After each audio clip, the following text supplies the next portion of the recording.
નમસ્કાર મિત્રો, સ્વાગત છે તમારું મારી ચેનલમાં। આજે આપણે આ વિડીયોની અંદર વાત કરવાના છીએ આંગણવાડી બહેનો વિશે। આંગણવાડીની અંદર કામ કરતી બહેનોએ સિમ કાર્ડ સરકારને પાછા આપી દીધા, કેમ કે માત્ર સિમ કાર્ડ આપવાથી કામ થઈ જતા નથી।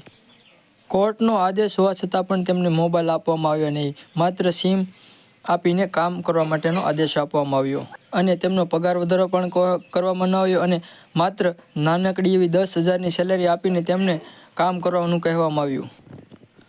આમ આંગણવાડી બહેનોને મોબાઈલ ન આપવાના કારણે તેમને ઓનલાઈન કામ કરવા માટે તેમને ઘણી બધી મુશ્કેલીઓ ઊભી થાય છે અને તે માટે આંગણવાડીની બહેનોએ ઓનલાઈન કામ ન કરવા માટે સરકારને સિમ કાર્ડ પાછા આપી દીધા અને સરકાર સામે આંગણવાડી બહેનોએ ઉગ્ર હક સંગ્રામ એટલે કે તેમને સરકારને ચીમકી આપી અને અલગ અલગ સ્તરો પર તેમને રજૂઆત કરી।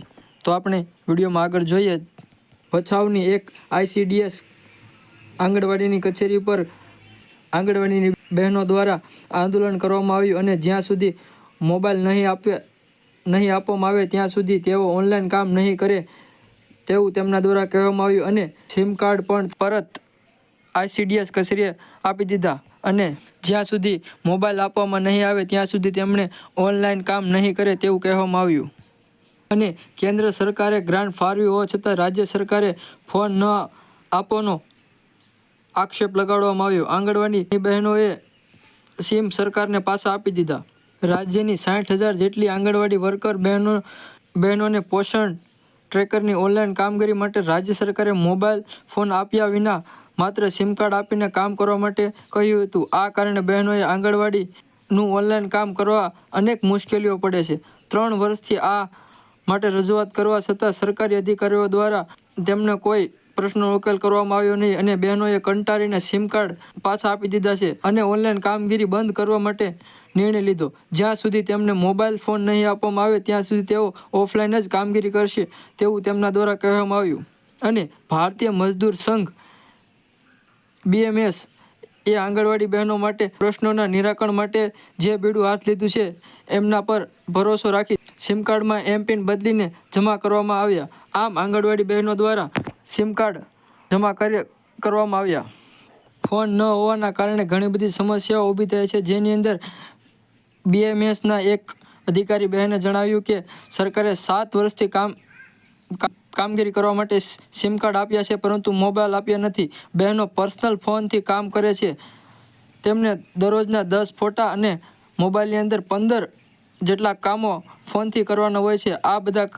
આ બધા કામ બહેનો પોતાના પર્સનલ ફોનથી કરે છે, તેમને ઘણી બધી મુશ્કેલીઓ થાય છે। તેથી બહેનોએ ICDS કચેરી પર સિમ કાર્ડ પરત જમા કર્યા અને બહેનોની માંગણી એ છે કે 3 વર્ષમાં સરકારના કેટલાક અધિકારીઓ દ્વારા 15 મિટિંગ કરવામાં આવી પરંતુ તેમને સંતોષકારક જવાબ આપવામાં આવતા નથી। કેટલીક બહેનો પાસે ફોન પણ નથી અને કેટલીક બહેનો આ કાર્ય માટે 2 ફોન રાખવા પડે છે। સરકાર દ્વારા દરેક બહેનોને 1 ફોન આપવામાં આવે તેવી તેમના દ્વારા રજૂઆત કરવામાં આવી। પહેલાં ભચાઉની આંગણવાડી બહેનોએ સિમ કાર્ડ પરત કર્યા અને હવે રાધનપુરની આંગણવાડી બહેનો દ્વારા પણ સિમ કાર્ડ પરત કરવામાં આવ્યા। રાધનપુરની ICDS કચેરી ખાતે આંગણવાડી બહેનોએ આજે સરકાર દ્વારા આપવામાં આવેલા સિમ કાર્ડ પરત કરી વિરોધ નોંધવામાં આવ્યો અને અગાઉ રજૂ કરેલા 9 પ્રશ્નોમાંથી એક પણ પ્રશ્નનો ઉકેલ કરવામાં નથી આવ્યો તેવો તેમના દ્વારા કહીને આક્રોશ કરવામાં આવ્યો અને CDPO સહિત અધિકારીઓ હાજર ન રહ્યા તેવો પણ તેમના દ્વારા કહેવામાં આવ્યું, જેના કારણે બહેનો દ્વારા સીધા જ કચેરીમાં સિમ કાર્ડ મૂકીને સરકાર સામે રોષ વ્યક્ત કર્યો હતો। હવે 10 નવેમ્બરના રોજ અમદાવાદના રિવરફ્રન્ટ ખાતે ભવ્ય આક્રોશ રેલી યોજાશે, જેમાં 1.5 લાખથી વધુ આંગણવાડી કાર્યકર્તા અને આશા વર્કર બહેનો જોડાશે તેવું તેમના દ્વારા કહેવામાં આવ્યું। જો સરકાર માંગણીઓનો ઉકેલ નહીં લાવે તો નવેમ્બર મહિનામાં સમગ્ર રાજ્યની આંગણવાડીઓ પર તાળા મારવાની ચીમકી આંગણવાડી બહેનો દ્વારા આપવામાં આવી। આમ ઘણી બધી રજૂઆત કરવા છતાં પણ તેમની માંગણી પૂરી કરવામાં આવી નથી અને પગાર વધારો પણ કરવામાં આવ્યો નથી। આમ રોષે ભરાયેલી આંગણવાડી બહેનોએ આંદોલન કરવા માટે તેઓ 10 નવેમ્બરના રોજ અમદાવાદ રિવરફ્રન્ટ ખાતે ભવ્ય રેલી યોજાશે તેવું તેમના દ્વારા કહેવામાં આવ્યું।